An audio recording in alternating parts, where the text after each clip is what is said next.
Magandang araw sa inyo mga banateros. Ako po si Banat Bay at ito na nga pag-usapan natin, tila umatras na talaga ho sa laban.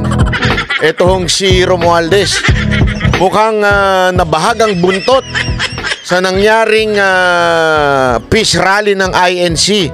At naku po, meron tayong balita. Mamaya ibabalita natin yan bandang dulo, ha? Abangan nyo. Panoorin nyo po hanggang dulo. Ito hong balita na kung saan ay sigurado nang tatakbo si VP Sara Duterte bilang presidente. Oy! Grabe. Yan po ay nasagap nating balita. Sure na. Kaya abangan po nyo yung ating video kung bakit ko nasabing sure na. Okay. Pero bago yan, dito muna po tayo sa mga pangyayari. Update lang po tayo sa mga nangyari sa Pilipinas. Sa mga hindi pa po nakakapanood ng mga news, baka naalimpungatan po kayo. Nung Lunes nagkaroon po ng isang malupit na peace rally ang INC. At kung papanoorin nyo dun sa mga nauna nating video, kung hindi nyo pa napapanood, panoorin nyo po. Talaga namang napakaraming tao nagpunta ho. At talaga nga namang dinagsa ng mga Pilipino ang grandstand na yan. At hindi lamang po, take note, hindi lamang po mga taga-iglesia ni Cristo. Kaya nga ang estimate lang nila nung una, 1 million. Pero umabot ng 1.8 dahil marami pong mga ibang relihiyon na nakisali. Kahit nga po kami nandun Kahit po yung mga meron pa ako nakikita mga pare at kung ano-ano pang relihiyon. Dahil nga po sa iisang tema na pwede ba tama na kayong mga congressman na pamumulitika ninyo? Tama na ginigipit ninyo si VP Sara Duterte at pwede ba mag-concentrate naman kayo sa pangangailangan at mga serbisyo na kailangan ng bawat Pilipino, mga ordinaryong Pilipino? Pwede ho ba? Kasi kayong mga congressman natin, walang inatupag kung hindi siraan si VP Sara Duterte. Pabagsakin para sa inyong amo o yung peke inyong Panginoon na si Romualdez. Yan ang nangyayari sa bayan natin. Kaya alam mo, kaya hindi umuunlad tong bayan na to. Kaya hindi umaasenso. Ang dami yung problema. Ang daming dapat ayusin na mga batas sa Kamara. Alam mo, ito. Recently lang. Ito lang kakabalita lang nakita ko. 'Di ba na ang daming pinag-aaksayahan ng oras ng Kamara para sa pamumulitika, para sa paninira kay VP Sara Duterte. Pero alam nyo ba na meron tayong problema sa doon sa motorcycle riding tandem, hindi riding tandem. Yung riding taxi. Alam naman natin, tinataksi-taksi natin yung motorsiklo sa Pilipinas. Alam nyo ba na pilot study pa rin po yan hanggang ngayon? Sa madaling salita po, pinag-aaralan pa. Pero ang problema, nag-expire na yung pilot study nila. So, kailangan na ng batas or else, magiging illegal na yung riding taxi na yan, yung motorcycle taxi. Magiging illegal na yan kasi nga wala hong batas. Anak ng tutsang kalabaw. BC. Wrong number. BC ang Kamara.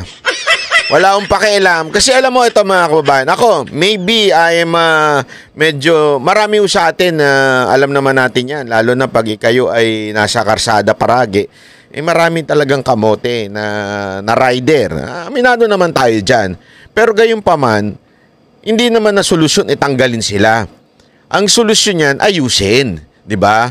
Kausapin, disiplinahin, pagandahin ng batas para humadisiplina. Kasi alam mo, hindi ako naniniwala na forever na lang tayong kamote.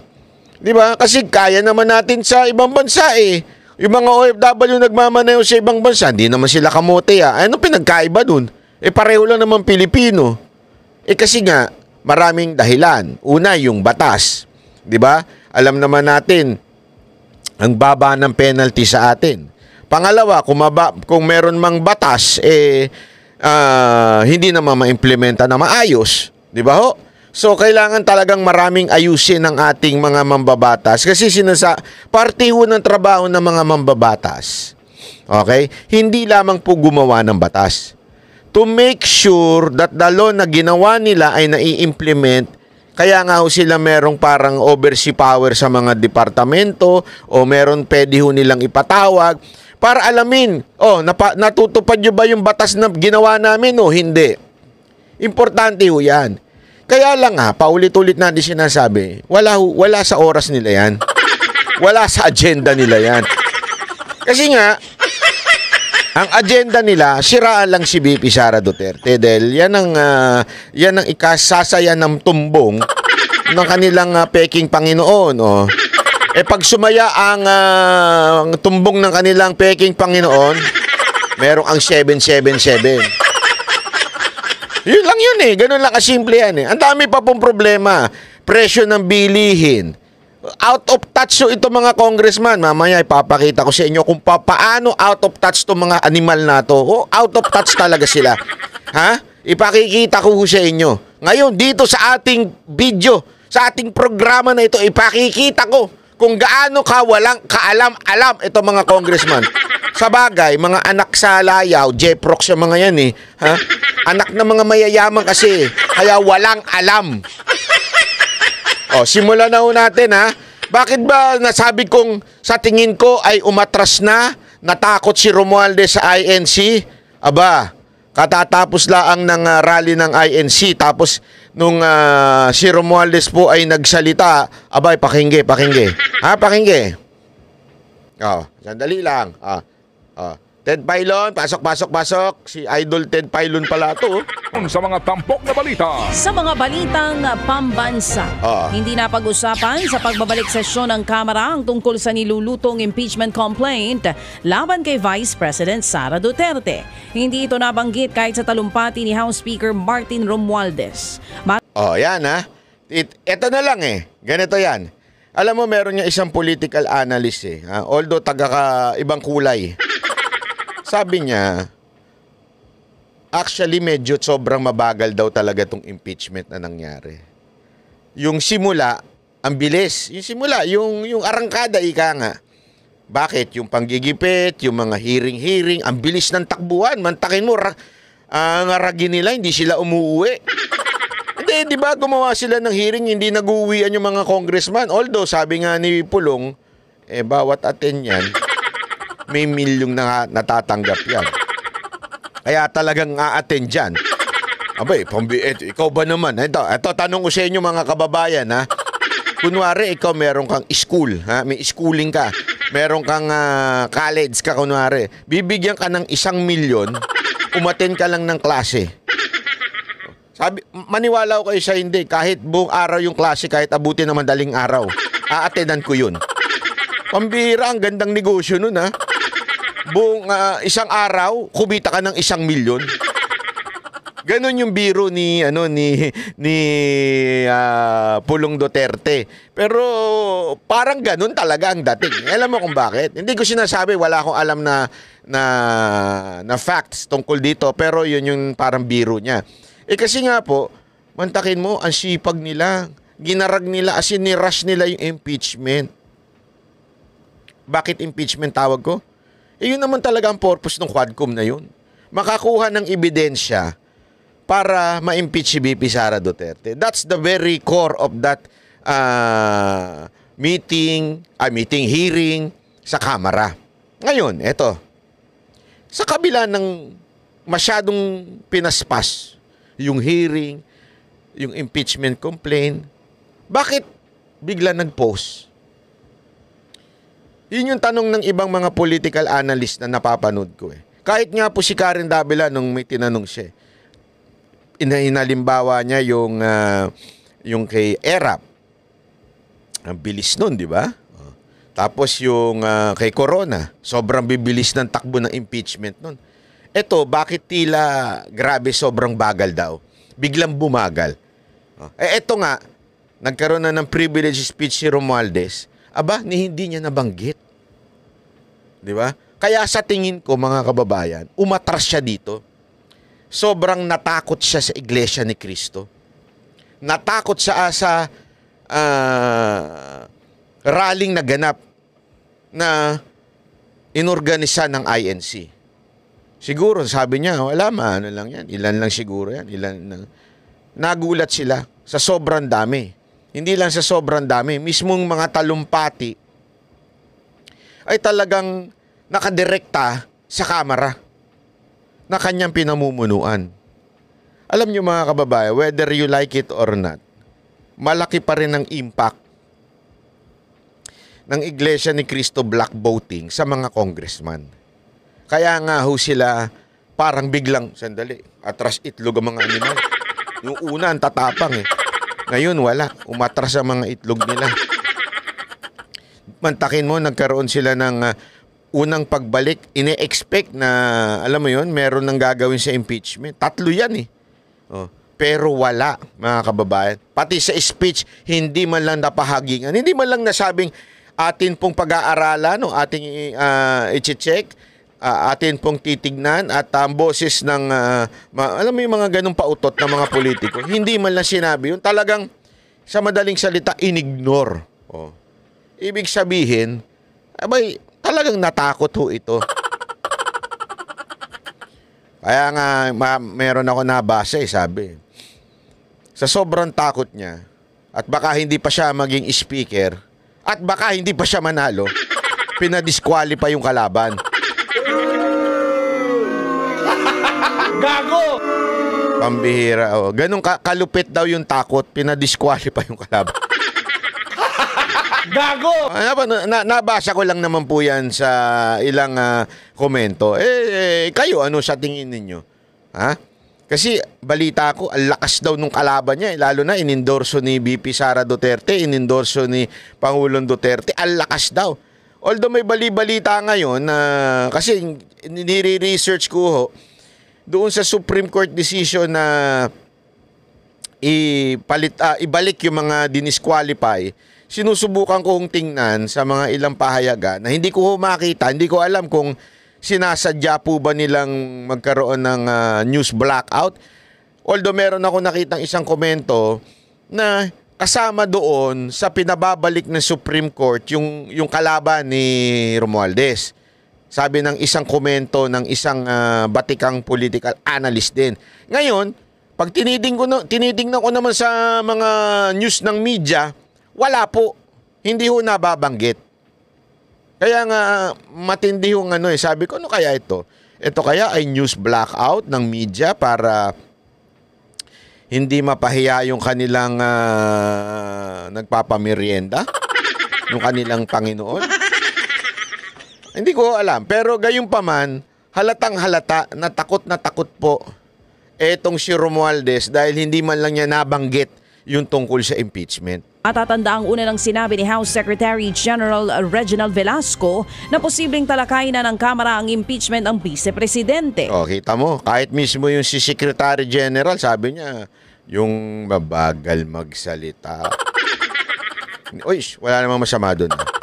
Tsaka siya lang po ay tauhan. Huwag naman niyo pong inaaway siya.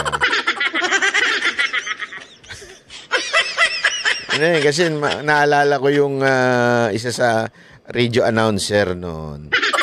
Kaya lang ang pinag-uusapan ay ang mga pag-ibig. Ito po, politika. Wag niyong inaaway yung kasi hindi naman po kasali sa ano yun. Siya lang po ay isang stop ika nga. Hindi naman po siya politiko, siya lang ay stop dyan. At sumusunod lamang naman po siya sa utos ng kanilang peking Panginoon na si Romualdez. Yeah? Kaya wag natin siyang inaano, ha? Anyway, sabi nga dito, kahit siya, sinabi niya na tila dapat ng, alam mo yun, sa tingin niya, pag-uusapan na sa kamera. Pagpalik ng kamera, aba, hindi pinag-usapan.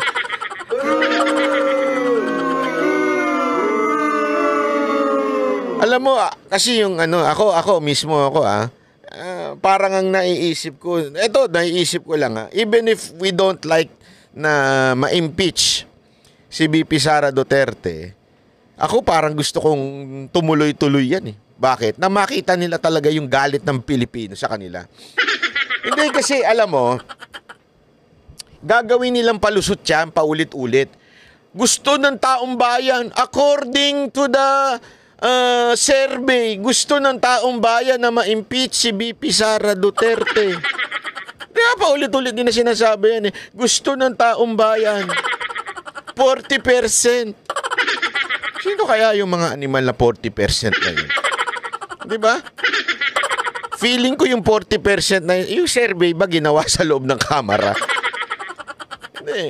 Aside from 1,000 lang yun.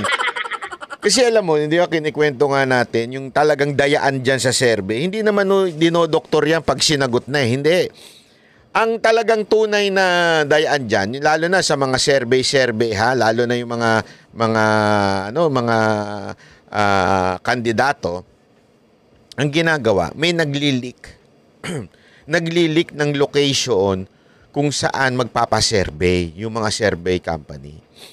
Hindi ho ang may problema dyan yung boss o may-ari ng survey company. Yung mga nasa baba, may naglilik daw ng location kung saan gagawin yung survey.